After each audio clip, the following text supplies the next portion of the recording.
Write the IUPAC name of the product formed in the Riemer-Tiemer reaction. Riemer-Tiemann reaction. Riemer-Tiemann reaction कौन सी थी? ये हमने लिया एक फिनॉल, है ना. फिनॉल की रिएक्शन क्लोरोफॉर्म के साथ CHCl3 क्लोरोफॉर्म के साथ इन the presence of NaOH sodium hydroxide acidic medium में. ठीक है, तो क्या बनता था हमारे पास? हाँ, वेरी गुड. OH यहाँ पर ऑर्थो पोजिशन पे CHO एल्डिहाइड ग्रुप लग जाता था, साथ में हमारा निकलेगा NaCl और वाटर, NaCl और H2O वाटर निकलता था. ये रीमर-टीमर रिएक्शन थी. इसको बैलेंस भी कर सकते हैं अपन. ठीक है, यहाँ पर 3 लगा दिया, यहाँ 3 लगा दिया, यहाँ 3 लगा दिया, बैलेंस हो गया. ये रीमर-टीमर रिएक्शन है. ठीक है, इसमें हमें बोला है कि आप प्रोडक्ट बताओ रीमर-टीमर रिएक्शन का. तो कैसे बताएं? देखो, ये प्रोडक्ट बन रहा है रीमर-टीमर रिएक्शन में, इसका नोमेनक्लेचर कैसे करेंगे? यहाँ से 1 लगेगा क्योंकि इसकी प्रायोरिटी ज्यादा होती है. यहाँ पर 2 हाइड्रोक्सी बेंजेल्डिहाइड, ये पूरा ग्रुप क्या है? बेंजेल्डिहाइड. 2 hydroxy benzaldehyde. तो product of Reimer Tiemann reaction is 2 hydroxy benzaldehyde. ये है आंसर. ठीक है, carry out the following conversions. हाँ, very good. Ethanal to butane, but two enal. ठीक है, पहले इन दोनों का स्ट्रक्चर बना रही हूँ. इथेनल मेथ एथ, है ना. इथेनल है यानी कि एल्डिहाइड है CHO, तो CH3CHO है. इसको मुझे कन्वर्ट करना है ब्यूट टू इनल में. एथ मेथ प्रॉप ब्यूट. अल मतलब एल्डिहाइड यानी कि CHO ग्रुप होगा. यहां से हम नंबरिंग करेंगे 1 2, तो सेकंड पोजीशन पे डबल बॉन्ड आना चाहिए, है ना. इसमें हम वैलेंसी पूरी कर देते हैं. CH3H, यहाँ पे भी H. मतलब इससे ये बनाना है तो कैसे बना सकते हैं? अच्छा, एक रिएक्शन थी एल्डोल कंडेंसेशन. एल्डोल कंडेंसेशन कराना है. ठीक है, एल्डोल कंडेंसेशन की कंडीशंस क्या थी? 1 अल्फा हाइड्रोजन होना चाहिए एल्डिहाइड या फिर कीटोन के पास. अब इसका मतलब क्या है? इस एल्डिहाइड को अगर मैं थोड़ा खोल के बना दूं तो C डबल बॉन्ड OH बनाएंगे ऐसे, तो इसके बगल वाला कार्बन है अल्फा कार्बन, इस पे अल्फा हाइड्रोजन होने चाहिए, हैं इस पे 3 अल्फा हाइड्रोजन है. तो ये कंडीशन है इसकी. अब देखो, एल्डोल कंडेंसेशन के लिए हम रिएजेंट लेते हैं डाइल्यूट NaOH. रिएक्शन देख लो कैसे कराएंगे. हम इसके लेंगे 2 मोल CH3 C double bond OH. इसके हम 2 मोल्स लेंगे इन द प्रेजेंस ऑफ NaOH. ठीक है, हाँ, डाइल्यूट NaOH. ठीक है, डाइल्यूट NaOH की प्रेजेंस में. अब ध्यान से देखो, मैं ट्रिक से बता रही हूँ कैसे करना है. CH3, इसका ये C डबल बॉन्ड O है ना, C डबल बॉन्ड O मैं थोड़ा आगे बना रही हूँ और H पीछे बना रही हूँ. ठीक है, इसके 2 मॉलिक्यूल लिए हैं, तो एक और मॉलिक्यूल मैं यहाँ बना रही हूँ ना, CH, इसका H2 एज इट इज लिख रही हूँ, एक H बाहर निकाल के रख रही हूँ. ठीक है, C डबल बॉन्ड OH. ठीक है, इस वाले के 3 H है ना, तो एक H मैंने बाहर निकाल के रख लिया. अब OH निकालेंगे तो क्या बनेगा? CH3 as it is, CH as it is, double bond भी एज इट इज, ये बन गया CH2, C और CHO. ये प्रोडक्ट बन गया हमारे पास. यही चाहिए था, इसको देखो, यही चाहिए था हमें. CH3 CH double bond CH single bond CHO. तो एल्डोल कंडेंसेशन से होगी रिएक्शन. ठीक है, अब सेकंड वाला देख रहे हैं. प्रोपेनोइक एसिड को इथेनल में कन्वर्ट करना है, इथेन में कन्वर्ट करना है. प्रोपेनोइक एसिड एथ मेथ प्रॉप, 3 कार्बन होंगे, COOH, CH2 CH3, वैलेंसी पूरी कर दी. इथेन मेथ एथ CH3 इसको इसमें कन्वर्ट करना है. तो अब ध्यान से देखो, इसमें और इसमें क्या फर्क है? CO2 का, है ना. मतलब CO2 उड़ा दिया तो ये बन जाएगा. तो CO2 उड़ाने के लिए कौन सी रिएक्शन होती थी? Soda lime reaction. CH3 CH2 COOH. इससे अगर मुझे CH3 में कन्वर्ट करना है तो NaOH CaO की प्रेजेंस में, तो इस रिएक्शन को हम बोलते हैं सोडा लाइम रिएक्शन. तो इसमें क्या होता है? ये CO2 बाहर निकल जाता है. तो CH3 CH2 तो यही था, एक ये था, तो CH3 बन गया ना, CH3. तो कौन सी रिएक्शन होगी? Soda lime reaction in the presence of NaOH और CaO. ठीक है, बी वाला. इसको करने से पहले मैं एक चीज बता रही हूं. पहले फेलिंग फेलिंग्स टेस्ट कौन देता था, एल्डिहाइड या फिर कीटोन? एल्डिहाइड देता था, सिर्फ और सिर्फ एल्डिहाइड फेलिंग्स टेस्ट देता था। और iodoform test, iodoform test aldehyde और कीटोन दोनों देते थे, एल्डिहाइड एंड कीटोन दोनों ही आयोडोफॉर्म टेस्ट देते थे। इसका रिएजेंट क्या था, I2NaOH, ठीक है।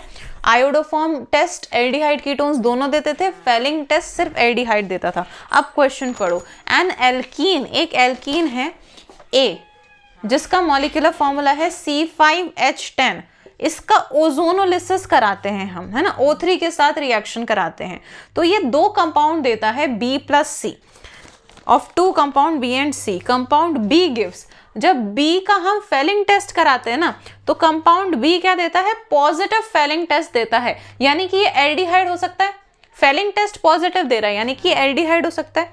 And also react with iodine and NaOH, और आयोडीन एंड NaOH यानी कि आयोडोफॉर्म टेस्ट भी दे रहा है, मतलब कि ये फेलिंग टेस्ट तो दे रहा है, फेलिंग टेस्ट भी दे रहा है और आयोडोफॉर्म टेस्ट भी दे रहा है, तो काफी चांसेस हो गए कि एल्डिहाइड हो सकता है, ठीक है। आयोडोफॉर्म टेस्ट भी दे रहा है।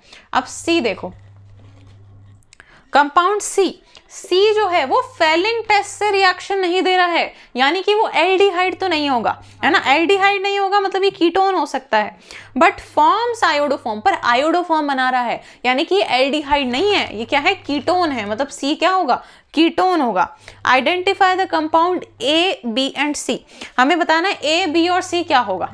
अब हम ओजोनोलिसिस कराते हैं।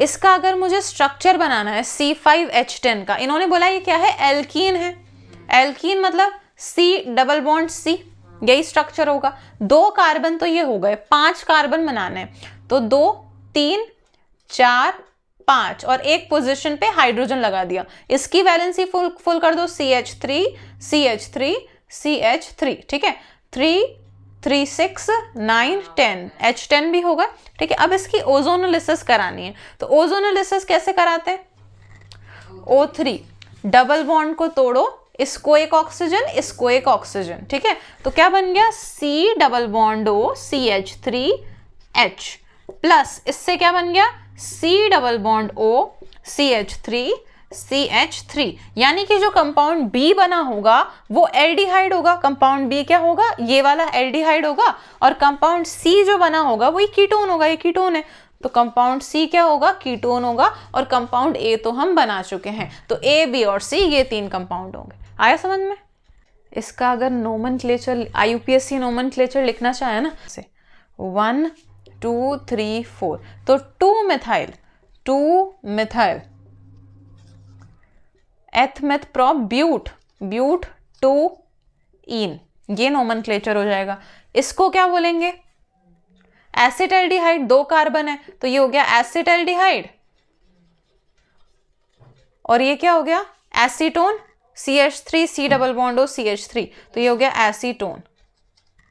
अब क्वेश्चन नंबर B देखो, an organic compound A H16O2, ठीक है, ये कंपाउंड है A, was hydrolysed with dilute sulphuric acid, dilute sulphuric acid यानी कि डाइल्यूट H2SO4 की प्रेजेंस में हाइड्रोलाइज करवा दिया, ठीक है, to get a carboxylic acid B इन्होंने क्वेश्चन में बता रखा है कि कार्बोक्सिलिक एसिड है, यानी COOH वाला कोई कंपाउंड होगा,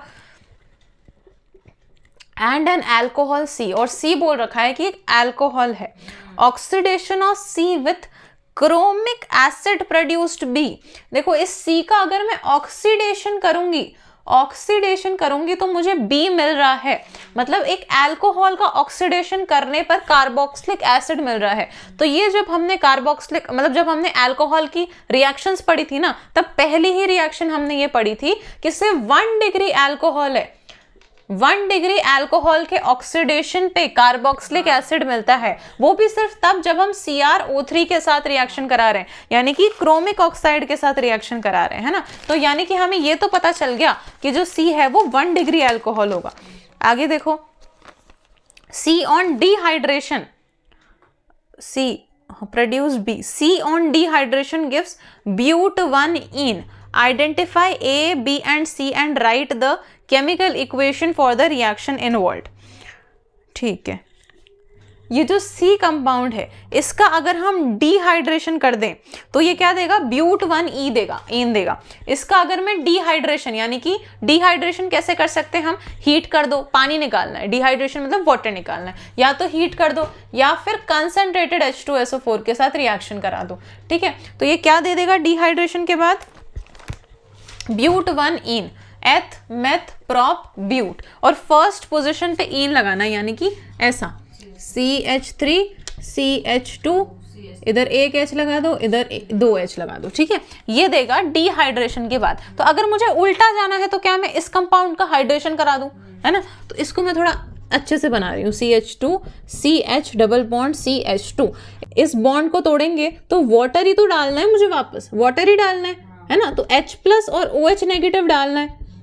तो मैं यहाँ पर इस बॉन्ड को तोड़ूंगी तो यहाँ एक H डाल देती हूँ, यहाँ पर एक OH डाल देती हूँ, ठीक है। तो यहाँ पर OH आ गया, CH3 CH2 CHOH CH3। पर यहाँ पर एक प्रॉब्लम है, क्यों, क्योंकि OH जिस कार्बन से कनेक्टेड है वो और भी 2 कार्बन से कनेक्टेड है, यानी कि 2 डिग्री हो गया। पर ये अल्कोहल तो 1 डिग्री होना चाहिए, यानी कि ये OH यहाँ पर नहीं होना चाहिए। तो OH मुझे कहाँ लगाना पड़ेगा, OH यहाँ पर लगाना पड़ेगा और H यहाँ पर लगाना पड़ेगा, तब ये कंपाउंड सही रहेगा, क्योंकि तब ये 1 डिग्री होगा। यानी कि मुझे ये कंपाउंड मिलेगा C, ठीक है। तो C हमें पता चल गया कि C क्या है, CH3 CH2 CH2 CH2OH, ये C है मेरे पास। और C का अगर मैं ऑक्सीडेशन करा दूं तो मुझे B मिल जाएगा, मतलब इसका ऑक्सीडेशन करा दूं तो मुझे B मिल जाएगा। ऑक्सीडेशन कैसे कराएंगे, यहाँ पर एक ऑक्सीजन घुसा देंगे, इसका ऑक्सीडेशन कराएंगे तो क्या होगा, इस कार्बन और ऑक्सीजन इसके बीच में एक और ऑक्सीजन लगा देंगे हम, तो CH3 CH2। ऑक्सीडेशन का मतलब ये होता है ना, एडिशन ऑफ ऑक्सीजन और रिमूवल ऑफ हाइड्रोजन। हाँ, CH2 CH2 COOH, ठीक है। यहाँ से 2 हाइड्रोजन हटाए और एक ऑक्सीजन लगा दिया, तो ये कंपाउंड हमारे पास आएगा B, कार्बोक्सिलिक एसिड, ठीक है। अब इधर से और उल्टा चलो, A चाहिए अब हमको अब हमको A चाहिए, तो A कैसे आएगा, किसका, hydrolysis in the presence of dilute H2SO4 करवाने पे हमें कार्बोक्सिलिक एसिड और अल्कोहल मिलता है, एस्टर का। एस्टर यानी कि एक एस्टर होगा, एस्टर का एसिडिक हाइड्रोलिसिस कराने पे हमें कार्बोक्सिलिक एसिड और अल्कोहल मिलता है। अब ये हमें बनाना पड़ेगा, ये कौन सा एस्टर हो सकता है, ठीक है। एस्टर मतलब R C double bond O O R dash, ठीक है। अब अल्कोहल कैसा बना मेरे पास, ये वाला बना है, ठीक है। अब इस बॉन्ड को अगर मैंने तोड़ा होगा तो यहाँ पर OH और यहाँ पर H आएगा, मतलब ये पूरा पोर्शन अल्कोहल से आया है, ये पूरा पोर्शन कार्बोक्सिलिक एसिड से आया है। तो R की जगह मुझे कार्बोक्सिलिक एसिड वाला पार्ट रखना पड़ेगा, है ना, यानी कि CH3 CH2 CH2। बाकी ये पूरा पोर्शन तो COOH ही है, मतलब CH3 CH2 CH2 रखना पड़ेगा, CH3 CH2 CH2 C double bond O O, R dash की जगह मुझे क्या रखना पड़ेगा, ये वाला पूरा portion CH2 CH2 CH2 CH3 CH2 CH2 CH2 CH3। कितने कार्बन हो गए, 1 2 3 4 5 6 7 8, तो C8, हाइड्रोजन 3 4 5 6 7 8 9 10 11 12 13 14 15 16, H16, और ऑक्सीजन कितने हो गए, 2। तो बन गया कंपाउंड A। तो कंपाउंड A ये होगा, ठीक है, A B और C। The acid formed when propyl magnesium bromide. अब ये क्या है, एथ मेथ प्रोप मैग्नीशियम ब्रोमाइड, मतलब MgBr CH2 CH2 CH3, मतलब ग्रिग्नार्ड रीजेंट एक, is treated with CO2। CO2 को हम कैसे लिख सकते हैं, O double bond C double bond O, followed by acid hydrolysis is. हमें बताना है इस रिएक्शन से क्या बनने वाला है। अब देखो, अब इसको हम ब्रेक करेंगे, delta positive delta negative, magnesium metal है, इस पे डेल्टा पॉजिटिव इस पे डेल्टा नेगेटिव, कार्बन पे डेल्टा पॉजिटिव ऑक्सीजन पे डेल्टा नेगेटिव, इस बॉन्ड को ब्रेक कर दो। अब क्या होगा, पॉजिटिव वाला नेगेटिव पे अटैक करेगा, नेगेटिव वाला पॉजिटिव पे अटैक करेगा, मतलब ये वाला इस पे अटैक करेगा, तो क्या बनेगा, CH3 CH2 CH2। इसका बॉन्ड इस कार्बन से बना दो C, और ये C डबल बॉन्ड O है ना, इसको मैं ऐसे बना रही हूँ, C डबल बॉन्ड O। अब ये एक ऑक्सीजन बच गया है, इसका ये बॉन्ड टूट चुका है, इस इधर शिफ्ट हो गया ना, अब ये क्या था, ये वाला ऑक्सीजन नेगेटिव, तो इसके साथ ये पॉजिटिव वाला ग्रुप आ जाएगा MgBr। ठीक है, ये समझ में आया कैसे बनाया। इसका अगर मैं फर्दर हाइड्रोलिसिस यानी कि वाटर के साथ रिएक्शन करा दूं तो क्या होगा, वाटर किस में ब्रेक होगा, H प्लस OH नेगेटिव, ये OH नेगेटिव MgBrO ले लेगा, तो ये बनेगा MgBr, सॉरी ये H प्लस MgBr ले लेगा, यहाँ पर ये बॉन्ड टूटेगा H कौन ले लेगा, MgBrO नेगेटिव, और ये लेगा OH। ठीक है, MgBrOH बनेगा एक तो, और साथ में हमारे पास बन जाएगा CH3CH2 C double bond OH, CH3 CH2 CH2 C double bond O, इसका C डबल बॉन्ड और OH। ठीक है, ये बनेगा हमारे पास C, इन तीन को 3C लिख देते हैं, CH3 4 5 6 7 H7 और ये COOH, यही दे रखा है ऑप्शन में, C3H7 COOH, ऑप्शन ए सही है ना। आगे समझ में, which of the following compound will give a ketone on oxidation with chromic anhydride CrO3। अभी हमने पीछे देखा कि 1 डिग्री अल्कोहल की रिएक्शन अगर CrO3 के साथ हम कराते हैं तो हमें क्या कार्बोक्सिलिक एसिड मिलता है RCOH, पीछे देखा था ना अभी अपन ने। और 2 डिग्री अल्कोहल का अगर रिडक्शन कराते हैं CrO3 की प्रेजेंस में तो हमें कीटोन मिलता है, कीटोन। ठीक है, तो मतलब हमें इन ऑप्शन में से क्या ढूंढना है, 2 डिग्री अल्कोहल ढूंढना है। फर्स्ट वाला ऑप्शन देखो CH3 CH3, इसको ओपन करके बना दिया मैंने, CH2OH, OH जिस कार्बन से कनेक्टेड है वो आगे एक ही कार्बन से कनेक्टेड है, यानी कि ये 1 डिग्री हो गया, यानी कि ऑप्शन एक रॉन्ग हो गया। ऑप्शन बी देखो CH3 CH2 CH2OH, OH जिस कार्बन से कनेक्टेड है वो एक ही कार्बन से कनेक्टेड है, 1 डिग्री हो गया, यानी कि ये भी गलत हो गया। सी वाला देखो CH3 CH3, एक और है CH3OH, OH जिस कार्बन से कनेक्टेड है वो आगे 3 कार्बन से, 3 डिग्री, ये भी गलत हो गया।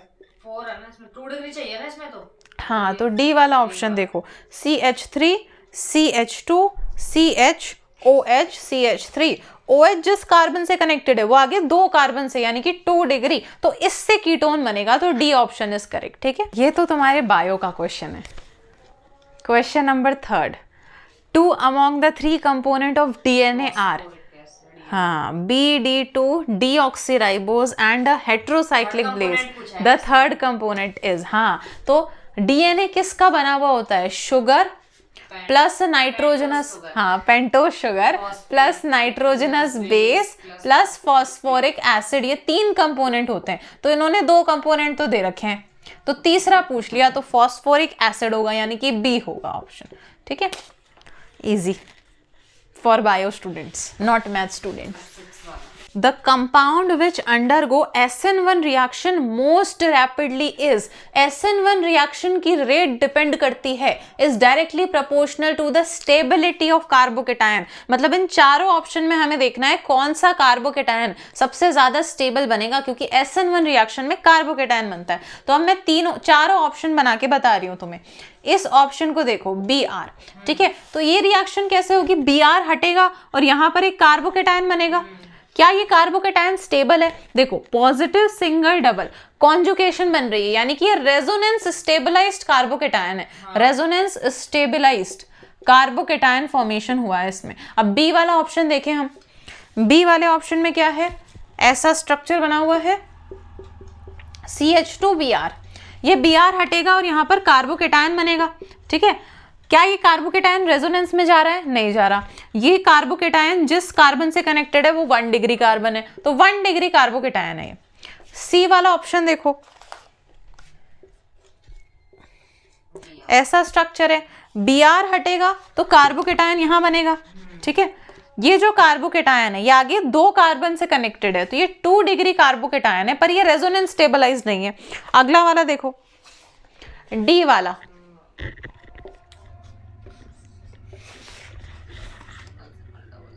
हाँ, अब इसमें से ये Br हटेगा तो कार्बोकेटायन यहां बनेगा। क्या ये रेजोनेंस स्टेबलाइज्ड है, ये रेजोनेंस स्टेबलाइज नहीं है क्योंकि डबल बॉन्ड के ऊपर कार्बोकेटायन है, तो ये अनस्टेबल है, हाईली अनस्टेबल है, तो ये और भी ज्यादा अनस्टेबल हो चुका है। तो सबसे ज्यादा स्टेबल कौन सा बन रहा है? ए वाला ऑप्शन, क्योंकि ये रेजोनेंस स्टेबलाइज्ड है। ठीक है, इसकी फोटो खींच लो।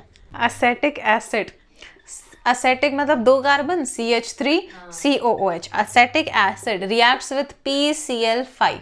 ठीक है, एसेटिक एसिड रिएक्ट कर रहा है PCl5 से। ठीक है, अब देखो CH3 जब भी कार्बोक्सिलिक एसिड का रिएक्शन PCl5 से बनता है तो क्या बनता है? CH3COCl बनेगा,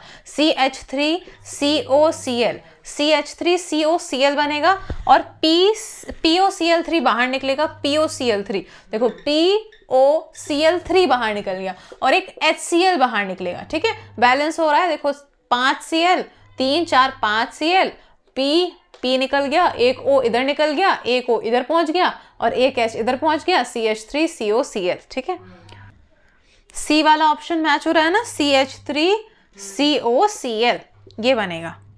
the formation of cyanohydrin from N aldehyde is an example हो। अब ध्यान से देखना, मैं करा रही हूं एक रिएक्शन साइनोहाइड्रिन फॉर्मेशन की। C double bond O, aldehyde हो गया ये। यहाँ पर कोई भी ग्रुप ले सकते हैं, एक ग्रुप R ले लेंगे, एक H ले लेंगे तो एल्डिहाइड बन जाएगा RH। ये क्या है? एल्डिहाइड है। एल्डिहाइड की रिएक्शन किससे कराएं ताकि साइनोहाइड्रिन बन जाए? किससे कराएं? HCN के साथ। HCN के साथ ही तो कराते थे, तभी तो साइनोहाइड्रिन बनता था। ये टूटेगा, डेल्टा नेगेटिव डेल्टा पॉजिटिव, ये बॉन्ड ब्रेक होगा, इस पे आएगा डेल्टा नेगेटिव CN नेगेटिव और डेल्टा पॉजिटिव इसके पास आएगा। पॉजिटिव वाले के पास नेगेटिव वाला भेज देंगे तो C, कार्बन पे लग जाएगा CN। ठीक है, और ऑक्सीजन नेगेटिव वाले के पास पॉजिटिव वाला OH, तो नीचे मैंने बना दिया OH और ये है R, ये है H। इसी को हम क्या बोलते हैं? साइनोहाइड्रिन बोलते हैं। तो इन्होंने पूछा है कि ये साइनोहाइड्रिन फॉर्मेशन वाली रिएक्शन कौन से टाइप की रिएक्शन है। तो सबसे पहले ध्यान दो, CN क्या है? एक न्यूक्लियोफाइल है, तो न्यूक्लियोफाइल का एडिशन हो रहा है, न्यूक्लियोफाइल इसमें जाके जुड़ गया, CN पूरा का पूरा इसमें जाके जुड़ गया, तो न्यूक्लियोफिलिक एडिशन रिएक्शन हो रही है। और फर्स्ट स्टेप पे पहले न्यूक्लियोफाइल जुड़ता है, फिर H+ जुड़ता है। तो फर्स्ट स्टेप पे न्यूक्लियोफाइल जुड़ रहा है, तो न्यूक्लियोफिलिक एडिशन रिएक्शन है, न्यूक्लियोफिलिक एडिशन रिएक्शन। ठीक है, तो ऑप्शन नंबर हो गया A। Question number 10, the reaction of an alkyl halide, alkyl halide मतलब RX है ना, with sodium alkoxide, sodium alkoxide मतलब R-ONA, सोडियम एल्कोक्साइड, रोना वाली रिएक्शन है ये। Forming ether is known as, इससे क्या बनता है? इथर बनता है, ROR' प्लस NaX बनता है। इस रिएक्शन का नाम, हाँ very good, Williamson synthesis reaction, Williamson synthesis reaction. तो ये हो गया ऑप्शन नंबर C करेक्ट। ठीक है, the correct order of the ease of dehydration of the following alcohol by the action of concentrated H2SO4 is, ease of dehydration की reaction बतानी है। तो सबसे पहले जब भी हम concentrated H2SO4 के साथ किसी अल्कोहल की रिएक्शन करा रहे हैं, एग्जाम्पल के लिए मैं ये वाला अल्कोहल ले रही हूँ, इसकी रिएक्शन हम करा रहे हैं कंसंट्रेटेड H2SO4 के साथ। तो अगर मैकेनिज्म याद हो, अगर नहीं भी याद है तो एक पॉइंट हम ध्यान रख लेंगे कि पहले OH रिप्लेस होता है और CH3 CH2 पॉजिटिव, यानी कि कार्बोकेटायन फॉर्मेशन हो रहा है। यानी कि इस रिएक्शन की रेट ही तो बताएगी ना कि कितना जल्दी डिहाइड्रेशन हो रहा है। जितनी ज्यादा रेट होगी उतना ईज ऑफ डिहाइड्रेशन, और रेट किसके डायरेक्टली प्रोपोर्शनल है? कार्बोकेटायन के डायरेक्टली प्रोपोर्शनल है। और सबसे ज्यादा कार्बोकेटायन कब स्टेबल होगा? 3 डिग्री में, है ना। कार्बोकेटायन की स्टेबिलिटी सबसे ज्यादा 3 डिग्री, फिर 2 डिग्री, फिर 1 डिग्री। अब इनमें देखो किस में 3 डिग्री ज्यादा है? ए ऑप्शन में 3 डिग्री ज्यादा है ना। CH3 देखो, CH3 होल थ्राइज है, तो CH3 CH3 OH ये 3 डिग्री है, अगला वाला 2 डिग्री है, फिर 1 डिग्री है। तो ऑप्शन नंबर ए सही हो गया। Question number 12, which functional group of glucose interacts to form cyclic hemiacetal leading to pyrano structure. Pyrano structure मतलब बोल रहे हैं रिंग फॉर्मेशन में, हाँ वेरी गुड, 5 किसके साथ रिएक्शन करता है? एल्डिहाइड के साथ। तो ऑप्शन नंबर बी हो गया। फिर भी मैं थोड़ा सा समझा देती हूँ।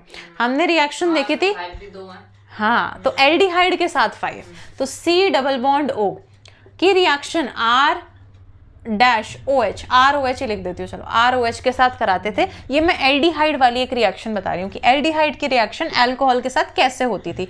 ऑक्सीजन पे डेल्टा नेगेटिव चार्ज, इस पे डेल्टा पॉजिटिव, ये वाला बॉन्ड ब्रेक होगा, इस पे डेल्टा नेगेटिव, इस पे डेल्टा पॉजिटिव, तो पॉजिटिव वाले के पास नेगेटिव वाला जाएगा, मतलब COH, और नेगेटिव वाले के पास पॉजिटिव OR। क्या इसी को हम हेमी एसिटल बोलते थे? इसी को हेमी एसिटल बोलते थे, हेमी एसिटल। अब ग्लूकोज फॉर्मेशन में इसका क्या काम होता है? देखो, C double bond OH, aldehyde COH H, इसका मैं एक्सटेंडेड स्ट्रक्चर बना रही हूँ, चेन स्ट्रक्चर OH H। ये first, second, third, fourth carbon पे पोजीशन उल्टी होती थी OH और H की, फिफ्थ कार्बन पे एज इट इज होती थी, और सिक्स कार्बन पे CH2OH होता था। ठीक है, ये फोर्थ कार्बन, ये फिफ्थ कार्बन, ये सिक्स्थ कार्बन। तो फर्स्ट कार्बन के एल्डिहाइड की रिएक्शन फिफ्थ कार्बन के अल्कोहल के साथ होगी, तो कुछ इस तरह की रिएक्शन होगी। ये वाला बॉन्ड ब्रेक होगा, इस पे डेल्टा नेगेटिव, इस पे डेल्टा पॉजिटिव, और ये देखो R डैश OH, OH, और ये पूरा ग्रुप किसकी तरह काम कर रहा है? R डैश की तरह काम कर रहा है। तो ये वाला बॉन्ड टूटेगा, डेल्टा नेगेटिव, डेल्टा पॉजिटिव। तो क्या बनना चाहिए? इस नेगेटिव वाले के साथ ये पॉजिटिव वाला कनेक्ट हो जाना चाहिए। तो मैं इस बॉन्ड को तो ब्रेक कर देती हूँ, है ना, इस बॉन्ड को तो मैंने ब्रेक कर दिया। अब क्या होगा? इस नेगेटिव वाले के साथ ये वाला पॉजिटिव वाला कनेक्ट हो जाना चाहिए, मतलब ये होना चाहिए। ठीक है, ये पॉजिटिव वाला कनेक्ट होना चाहिए, हाँ, और इस पॉजिटिव वाले के साथ नेगेटिव वाला OH कनेक्ट हो जाना चाहिए, है ना, पॉजिटिव वाले के साथ नेगेटिव वाला OH, यानी कि ये OH, ये वाला OH उसके पास चला जाना चाहिए, इसके पास चला जाना चाहिए, ऐसे ही बनेगा स्ट्रक्चर। तो फर्स्ट पोजीशन के एल्डिहाइड की रिएक्शन फिफ्थ पोजीशन के OH के साथ हो गई। ठीक है, और बीच में ऑक्सीजन था, ये अपन ऐसे रिप्रेजेंट करते हैं ऑक्सीजन। अब याद आ गया होगा, है ना। तो ऑप्शन नंबर हो गया ये बी सही, aldehyde group and hydroxyl group of carbon fifth. अब question number 15th, the pKa of ethanoic acid is lower than that of Cl CH2 COOH। Ethanoic acid का स्ट्रक्चर कैसा होता है? CH3 COOH, और इन्होंने दूसरा एसिड दे रखा है Cl CH2 COOH। ठीक है, इन दोनों में बोल रहे हैं कि pKa value of ethanoic acid is lower, बोल रहे हैं इसकी pKa वैल्यू कम है ना। अब हम देखते हैं कैसे कम है या नहीं है। Acidic strength is directly proportional to -I। क्या इसमें एक -I ग्रुप है? ठीक है, यानी कि ये ज्यादा एसिडिक होना चाहिए, ज्यादा एसिडिक होना चाहिए, और ये कंपैरेटिवली कम एसिडिक होना चाहिए। जो जितना ज्यादा एसिडिक होता है, क्या उतनी ही ज्यादा उसकी Ka वैल्यू होती है, यानी कि इसकी Ka वैल्यू ज्यादा होगी, इसकी Ka वैल्यू कम होगी। और जो जितना ज्यादा एसिडिक होता है, क्या उसकी उतनी ही कम pKa वैल्यू होती है, यानी इसकी अगर Ka वैल्यू कम है तो इसकी pKa वैल्यू ज्यादा होनी चाहिए, और इसकी Ka वैल्यू ज्यादा है तो इसकी pKa वैल्यू कम होनी चाहिए। पर क्वेश्चन में इन्होंने असर्शन में बोल रखा है कि pKa value of ethanoic acid is lower. Lower कहाँ है? ज्यादा है, तो असर्शन इज फॉल्स। आगे रीजन पढ़ो। Chlorine shows electron withdrawing -I effect which increase the acidic character of Cl CH2COH। एकदम सही बात है, इसके पास क्या है? -I ग्रुप है जो कि इलेक्ट्रॉन विथड्रॉइंग है, और उसी की वजह से एसिडिक कैरेक्टर इंक्रीज हो रहा है। तो assertion is false but reason is true. ये आंसर होगा, मतलब ऑप्शन नंबर डी होगा इसका। अच्छा, 16 कराने से पहले एक मैं बेसिसिटी का ऑर्डर बता रही हूँ। बेसिसिटी का ऑर्डर सबसे ज्यादा अमीन्स वाले चैप्टर के लिए एल्काइल अमाइंस का सबसे ज्यादा होता था, उसके बाद NH3 अमोनिया का, उसके बाद एनिलीन का। अब असर्शन को रीड करो। Aniline is stronger base than ammonia. Aniline तो वीकर है ना, पीछे बनाया है, वीकर बेस होना चाहिए था, तो assertion is false. Assertion is false. अब रीजन पढ़ो। The unshared pair on nitrogen atom in aniline become less available for protonation due to resonance. अब ध्यान से समझो, NH3 है, NH3 और एनिलीन, NH3 और एनिलीन, इस पे रेजोनेंस हो रहा होगा, बेंजीन रिंग के ऊपर है, इस पे नाइट्रोजन के लोन पेयर है, इस पे नाइट्रोजन के लोन पेयर है, and basicity is directly proportional to the availability of lone pair on nitrogen. इसमें नाइट्रोजन के लोन पेयर ज़्यादा अवेलेबल है क्योंकि कहीं भी रेजोनेंस में नहीं जा रहे हैं, तो ईजिली अवेलेबल है, तो ये ज़्यादा बेसिक है। इसके लोन पेयर जा रहे हैं रेजोनेंस में, तो ये लेस अवेलेबल हैं, तो रीजन एकदम सही हो गया। The unshared pair of electrons यानी कि lone pair on nitrogen atom in aniline become less available for protonation due to resonance. तो assertion is false but reason is true, ठीक है। What happen when D-glucose is treated with the following reagent? A में HI के साथ treat किया है glucose को, तो CHOH होल 4 CH2OH, क्या ये डी ग्लूकोज का स्ट्रक्चर है? इसकी रिएक्शन कराई HI के साथ तो हेक्सेन की स्ट्रेट चेन बनेगी, यानी कि 1 2 3 4 5 6 N हेक्सेन बनेगा, 6 कार्बन की straight chain, CH3 CH2 H2 H2 H2 CH3, ठीक है, स्ट्रेट चेन बन जाएगी। बी वाला देखो, CHO CHOH होल 4 CH2OH। इसकी रिएक्शन अगर हम कंसंट्रेटेड नाइट्रिक एसिड यानी कि HNO3 के साथ कराते हैं तो it is a very strong oxidizing agent, तो इस एल्डिहाइड को भी ऑक्सीडाइज कर देगा और इस एल्कोहल को भी ऑक्सीडाइज कर देगा, यानी कि COOH एसिड बना देगा दोनों को, CHOH होल 4 COOH, तो क्या बनेगा? सैकेरिक एसिड बन जाएगा, सैकेरिक एसिड बन जाएगा। अब तुम्हें कंफ्यूजन हो रही होगी दीदी कि ग्लूकोनिक एसिड भी तो बनता था, तो ग्लूकोनिक एसिड कैसे बनता था? CHOH whole 4 CH2OH। इसकी रिएक्शन जब हम ब्रोमीन वाटर से कराते थे ना, Br2 वाटर के साथ कराते थे, तो सिर्फ एल्डिहाइड का रिडक्शन होता था, because it is not very strong oxidizing agent, ये बहुत ही ज्यादा स्ट्रॉन्ग ऑक्सीडाइजिंग एजेंट होता है, तो एल्डिहाइड और अल्कोहल दोनों का ऑक्सीडेशन कराता है और ये सिर्फ एल्डिहाइड का, तो COOH CHOH होल 4 CH2OH, ये ग्लूकोनिक एसिड है और ये सैकेरिक एसिड है, ग्लूकोनिक एसिड है, ठीक है। लो इसकी photo. Question number 20, draw the structure of the major monohalo product in each of the following reactions.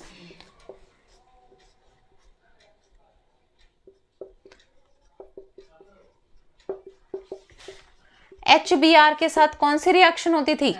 Markovnikov, है ना, मार्कोनिकॉफ रूल लगेगा।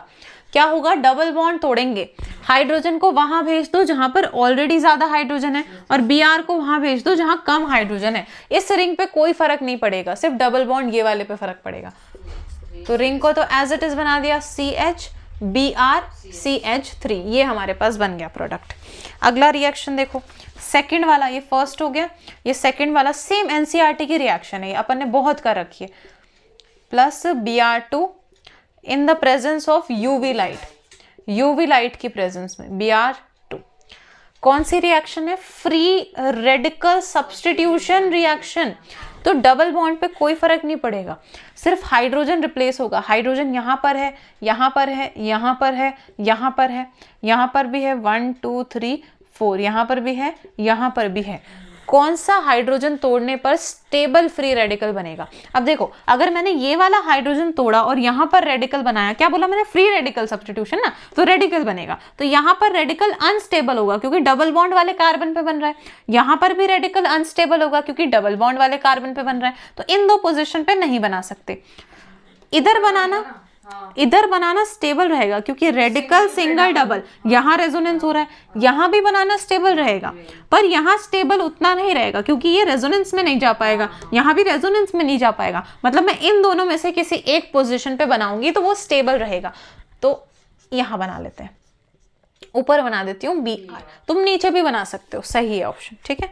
क्वेश्चन नंबर 20 का बी पार्ट का first, Grignard reagent should be prepared under an anhydrous condition, मतलब कि water की absence में ही क्यों ग्रिग्नार्ड रिएजेंट बनाया जाता है? क्योंकि ग्रिग्नार्ड रिएजेंट वाटर के साथ रिएक्शन करके एल्कीन बना लेता है ना, एल्केन बना लेता है, ठीक है। इसलिए हम ग्रिग्नार्ड रिएजेंट को एनहाइड्रस कंडीशन में प्रिपेयर करते हैं क्योंकि वाटर के साथ रिएक्शन करके एल्केन बना लेता है। जैसे कि ये RMgBr है, इसमें थ्योरी लिखनी है फिर बनाना है?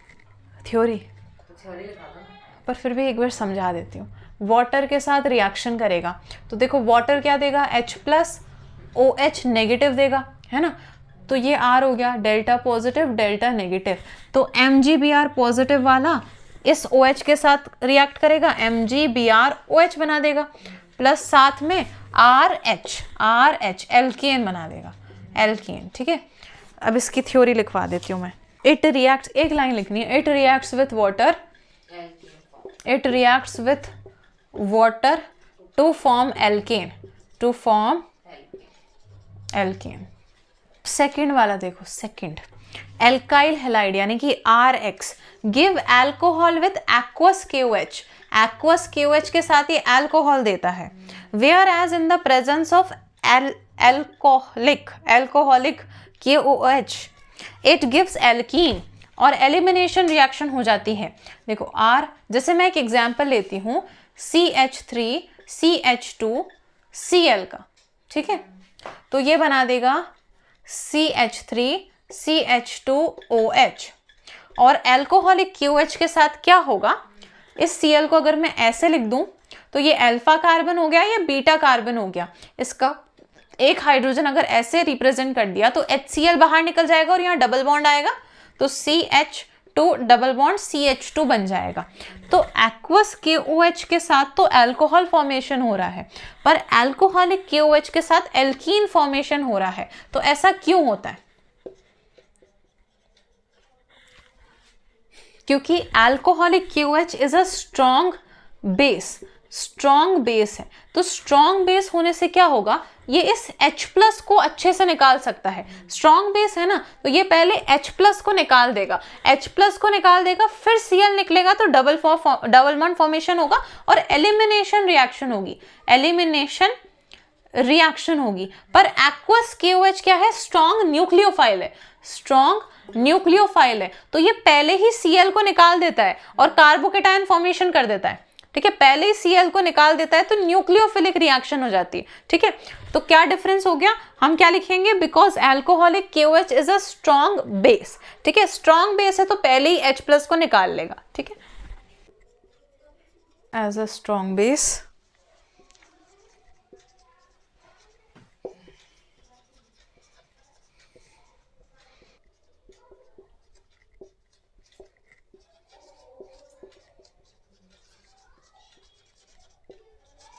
क्वेश्चन नंबर 21 का A, but two one is treated with eth meth prop but, है ना।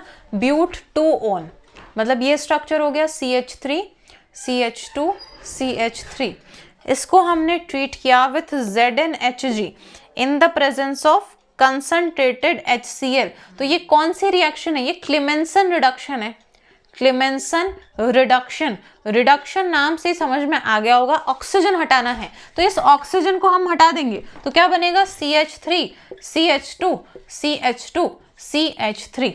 ठीक है, हाँ, इसका नाम लिखना चाहो तो लिख सकते हो, ये ब्यूटेन, ये नेम्ड रिएक्शन है, क्लेमेंसन रिडक्शन, याद रखनी है।